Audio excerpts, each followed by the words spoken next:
Welcome back everybody, I'm Marcio, you're watching The Urban Man. So sizing bracelets, that's the topic of discussion today. Sizing a bracelet. How should you size a bracelet? So when you buy a watch, you'll put it on and see it doesn't fit, and you'll remove one link and remove another link and put it on, and there you go. You have the perfect fit, it's sized. But in fact, we're doing it wrong. We're going to dive down. I'm going to show you why we're doing it wrong and the correct way to size a bracelet. So before I get too much carried on and talking and blabbering away, let's get down and look into how to properly size a bracelet.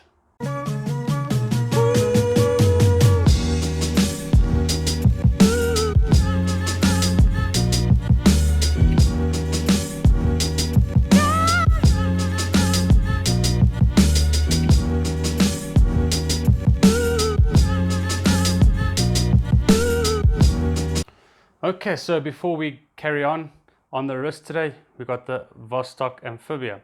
So this one is easy to size. You just adjust this clasp and you just flip this over and size it that way.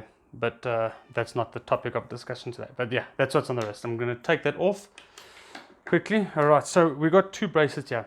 These are two that I have sized in the past. Well, in the past, yeah.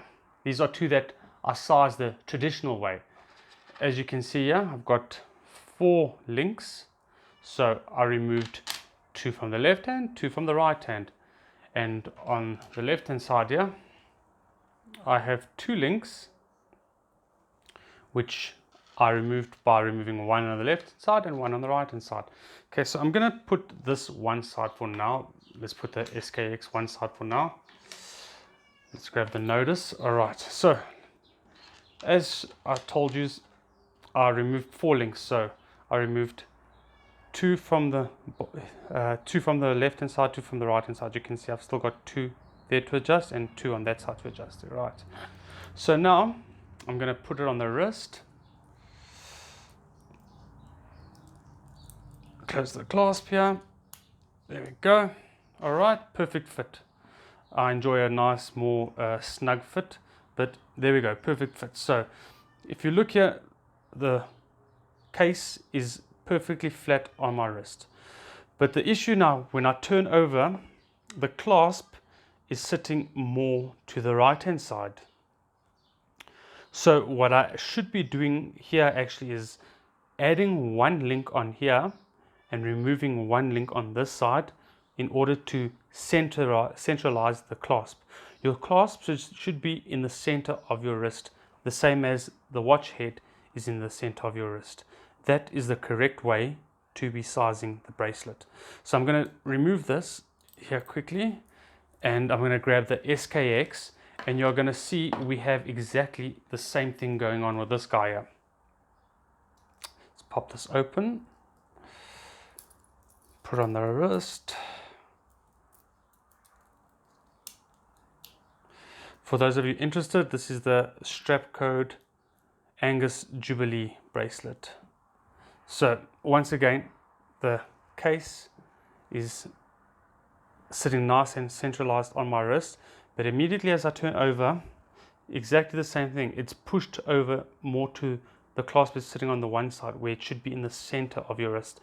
So what I'm going to do here is I'm going to be adding a link on this side and removing one on this side in order to push the clasp that side. So I'm going to do that quickly. I'm going to do this off camera and then come back and then we'll see the difference.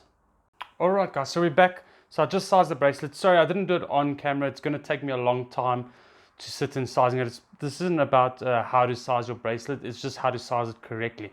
So let's start with the notice. As you can see, I started off with 4 links. I still got 4 links here remaining. But the difference here now is when I put the notice now on the wrist, let's just make sure it's lined up nicely. All right, there's the notice on the wrist. As you can see, perfectly center raised on my wrist, the case. And now if I turn over the clasp is sitting nice and in the center of my wrist as well. Now I had to, like I said, I had to remove one link from this side, add one to push the clasp to the side. This does not mean, how I originally did it was I removed it evenly, so 2 and 2. This does not mean it's the same for every single wrist. We all have different types of wrists. Some are more round than others, some are more flat than others. So for me, the case was it was actually one extra link I had to have off here and one more link on there. So it's like I said, it's not going to be the same for everybody. And then on the SKX, I did exactly the same thing. Let's chuck her on the wrist quickly. Alright, so as you can see there, nice and centralized on my wrist.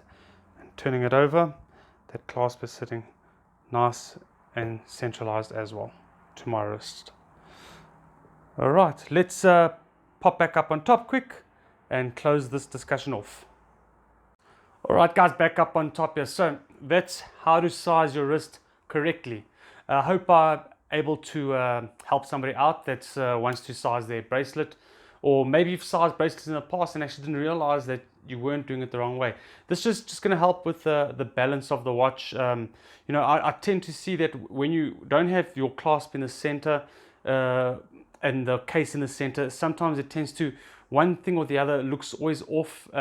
Sometimes your case will actually even move because your clasp at the back will move to the center of your wrist, and yeah, it just doesn't give that correct fit. If you're going to be sizing your bracelet, just make sure you use correct tools. Like me, I'm using this jeweler's screwdriver set. You can see it on top there, jeweler's screwdriver set. Just make sure you use a proper screwdriver for your watch, for the screw. Don't go be using the wrong screwdriver. You might strip your screws there.